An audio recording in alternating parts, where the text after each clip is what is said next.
Chama cha Mapinduzi mkoa wa Mbeya tunayo furaha kubwa sana. Leo tumeweza kumpokea rasmi toka apate uteuzi huu wa kuwa makamu mwenyekiti mzee wetu Wasira. Tumeweza kumpokea hapa CCM mkoani, ofisi za CCM mkoani, na mimi nikiwa kama mbunge wa mkoa mzima, kwa maana ni mbunge wa viti maalum, natembea wilaya zote. Lakini vile vile kwa neema Mwenyezi Mungu, Mheshimiwa Rais ameweza kuniamini katika nafasi ya naibu waziri wa mawasiliano na teknolojia ya habari. Tumeweza kumsikia mzee Wasira, ameweza kuongea namna ilani ya uchaguzi wa Chama cha Mapinduzi 2020-2025 imeweza kutekelezwa kwa kipindi ambacho tayari tumetumikia taifa hili. Kwa hiyo kama tulivyomsikia makamu mwenyekiti mzee wetu Wasira, miradi ya maendeleo katika wizara mbalimbali, Dr. Samia Suluhu Hassan ameweza kuruhusu fedha na tayari miradi imeweza kunufaisha wananchi. Ameongelea zaidi namna ya barabara za lami zilivyoweza kuunganishwa hapa mkoani Mbeya, ukafika mpaka Kigoma, mpaka Kagera, mpaka Mtwara, kote usikanyage vumbi hata sehemu moja. Hayo yote ni matunda ya utekelezaji wa ilani ya Chama cha Mapinduzi chini ya mwenyekiti ambaye pia ni rais wa Jamhuri ya Muungano wa Tanzania, Dr. Samia Suluhu Hassan.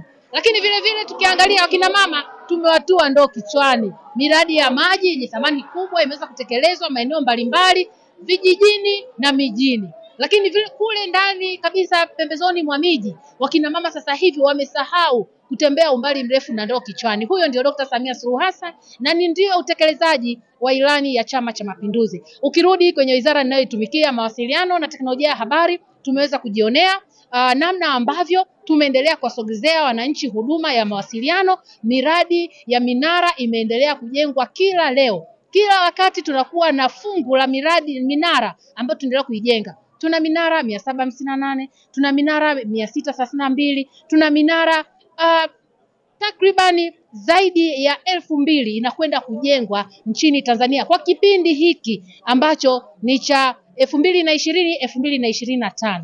Na tunatarajia wananchi wengi sana wataendelea kusogezewa huduma ya mawasiliano na huduma ya mawasiliano itaendelea kuboreka, lakini vile vile teknolojia inaendelea kuboreka.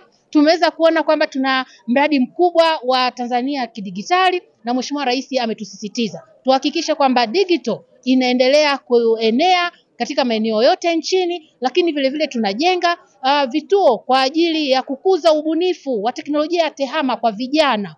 Lengo ni kutengeneza kundi la vijana ambalo sasa litakwenda kutumikia hii Tanzania kidigitali. Tunatamani ifike wakati wananchi wote wa Tanzania waache kutembea na fedha. Fedha ziwe cashless. Kila mahali unapokwenda unalipa kwa mtandao. Kama sio kadi kuichanja, basi utalipa kwa simu yako au kwa namna nyingine yote ya kuingia kwenye mashine za ATM pale unaingiza na kutoa fedha. Hiyo ndio Tanzania kidigitali ya Dr. Samia Suluhu Hassan. Lakini vile vile tunaweza kujionea masuala ya afya. Mheshimiwa mwenyekiti wetu, makamu mwenyekiti ameweza kuongelea hapo. Sasa hivi ukienda huko vijijini, sisi tunaozunguka Tanzania hii, tunafika vijijini tunakutana na vituo vya afya vya kisasa. Sio tu vituo vya afya majengo, lakini vifaa tiba vya kisasa. Lakini sio tu vifaa tiba, hadi wahudumu wa afya wanaendelea kupelekwa huko pembezoni mwa miji. Yote hayo ni utekelezaji wa ilani ya Chama cha Mapinduzi. Kwa hiyo kwa wiki hii, siku hizi 3 ambazo tutakaa na Mheshimiwa makamu mwenyekiti wa Chama cha Mapinduzi, tuna uhakika wananchi wa mkoa wa Mbeya lakini Tanzania nzima itapata habari namna ambavyo Chama cha Mapinduzi kimeweza kutekeleza miradi mingi ya maendeleo, na ndio utekelezaji wa chama kinachoshika madaraka, chama kilichounda serikali na kiko chini ya mwenyekiti Dr. Samia Suluhu Hassan ambaye ndiye rais wa nchi ya Tanzania.